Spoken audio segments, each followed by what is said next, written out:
Welcome back. On this video, we're going to be talking about watches under $1,500.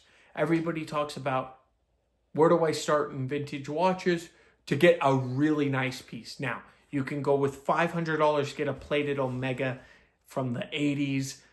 Not really the greatest in my opinion. They weren't made that great. The movements fell off.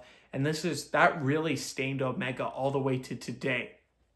Omega famously used to be way better than Rolex. If you look, it's not quite $1,500, but I believe if I'm not mistaken, it's under 2,000, which is incredible because of the dial. But I have an Omega Seamaster posted, and this watch at the time blew away Rolex. We have it's not a quick set, but if you move the hour hand between 9 and midnight, so 3 hours, you can change the date.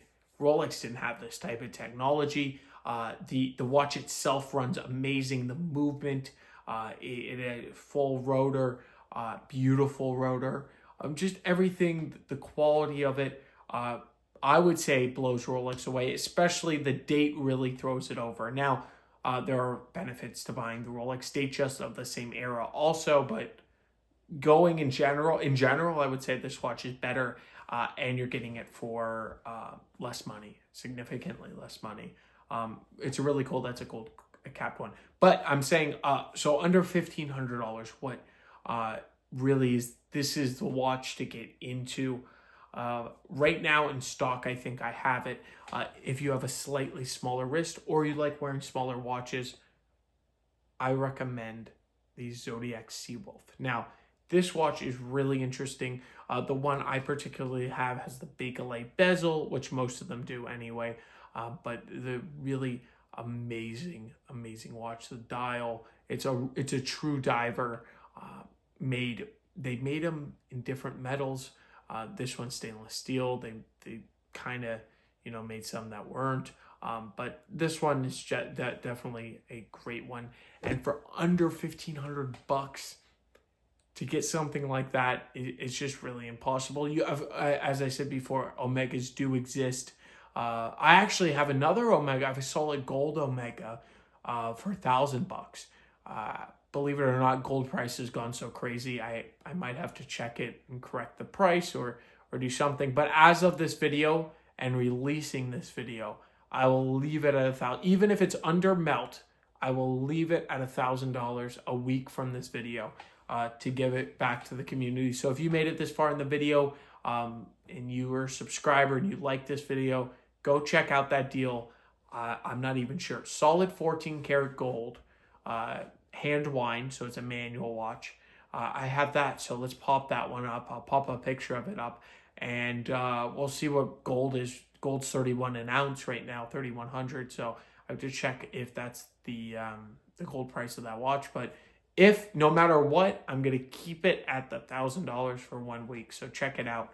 I'll give that back to my viewers if you want it. So that's another option you can get just in my website, but there's other options too. Very rare you get a solid gold piece out there in the world for that. So that, in my opinion, go with the Zodiac for a touch more money. I think I'm asking a touch under 15 if I'm not mistaken. You'll see the price online if it's not already sold. So go check that one out. Out of the two, I would. But for solid gold piece, and it's got that ellipse vibe, just fully Omega. Yeah, I really have never seen another one exactly like that. So that's a pretty unique watch too, especially for the money. We're talking under $1,500. I mean, under 1,500. You really, in the vintage world, it's very hard to get there for quality pieces. Now, if you want to go the Japan route, you have plenty of options there. I'm talking Swiss. I'm talking just high-end luxury, beautiful watches. These are great options. Ones that I don't have in stock, of course, Omega's on the table. The Omega Seamaster DeVille collection, they're around that 1,500. Actually, around 1,000, you can pick a good quality one up. They're, of course, plated, nothing solid gold, except for that piece. I have to check that one out. Again, I have to check that watch out. But, of course, we're going to leave it a week for this video. So I want to thank you all for watching. What would you choose if you had under 1500? Is there a watch brand that I kind of missed out on? You know, when we get into these lower prices, it's hard to get Swiss. It really is.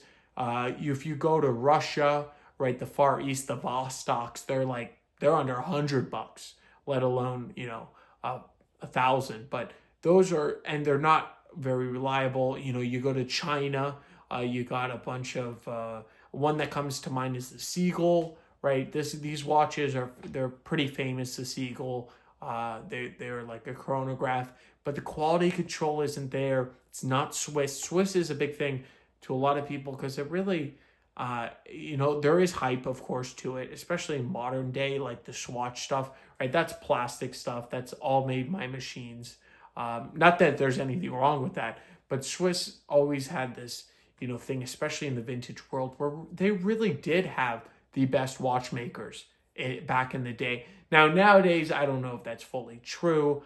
You have people like F.P. Journe and everything like that. And he's a French watchmaker and all these other watchmakers. And there was always great France used to be really good because you have Breguet, Cartier was big in France, and and Cartier not known for their watchmaking, but they can make some really great watches. So putting all that aside, don't want to make this video too long. What are you choosing under 1500? I would love to know down in the comments below.